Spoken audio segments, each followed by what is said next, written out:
Maraming napalusong sa baha nang manalasa ang habagat at bagyong Karina noong Hulyo. Ilang linggo nga makalipas nito, ganito na ang eksena sa National Kidney Transplant Institute of the Philippines o NKTI. Ang kanilang gym, nilatagan na rin ng hospital bed dahil sa dami ng nagka-leptospirosis. Sa pinakahuling tala ng Department of Health mula Enero hanggang nitong August 3, aabot na sa higit 2,000 kaso ng leptospirosis ang naitala sa buong bansa. Hindi pa raw dyan kasama ang mga tinamaan ng sakit noong nanalasa ang Karina Enhanced Habagat sa bansa.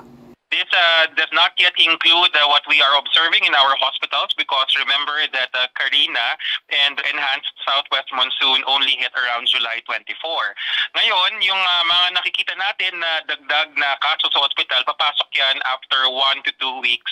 Pero meron tayong awareness of the magnitude of the problem. Karamihan ng nagka-leptospirosis, nagkaroon na rin ng problema sa kidney at kailangang magpa-dialysis. Kaya sa mga kidney treatment center sila agad pumupunta. Paliwanag ng health expert, leptospira ang tawag sa bakterya na dumadapos sa mga daga. At dahil madalas na sa kanal sila naglulungga, ang dala nitong sakit kumakalat kapag may pagbaha. Lalo ngayon na tag-ulan, na-expose ang mga tao kapag sila ay yung kanilang mga paa na itutubog nila sa mga tubig baha na mayroong ihi ng mga infected animals. So hindi lang naman talaga sa rodents or sa mga daga.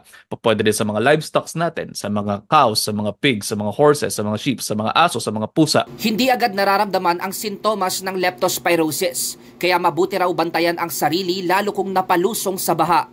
In 2 to 30 days, pwede makaranas ang pasyente ng wide range of symptoms. Pwede magkaroon ng lagnat, pananakit ng ulo, pag-chills, man lamang, pwede rin na magkaroon ng mga body aches, pagsusuka, at yung ayaw natin ay yung naninilaw yung mga balat ninyo, nagkakaroon din ng pagkakaroon ng pumumula ng mata, pananakit ng tiyan, pagdadiarrhea, and rashes. Ang problema, may ibang nag-e-enjoy sa pag-swimming sa baha. Kaya ang Department of Health inihihirit sa mga lokal na gobyerno na magpatupad ng ordinansa na ipagbawal ang pagligo sa baha. Makikipag-ugnayan daw sila hindi lang sa Metro Manila Council kundi maging sa Department of Education.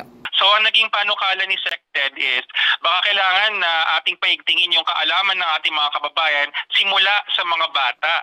Kaya gusto niyang kausapin ang Department of Education, si Secretary Angara, para pag-usapan natin yung curriculum. Ang mga nakakaranas ng sintomas, maaring tumawag sa lepto referral lines ng DOH para matulungan ang pasyente kung saang ospital sila pwedeng pumunta. Ngayong tag-ulan, uso ang mga sakit. Kaya kung may nararamdaman, lagi agad agapan. Mobile journalist Francis Orcio po, hatid ang mukha ng balita.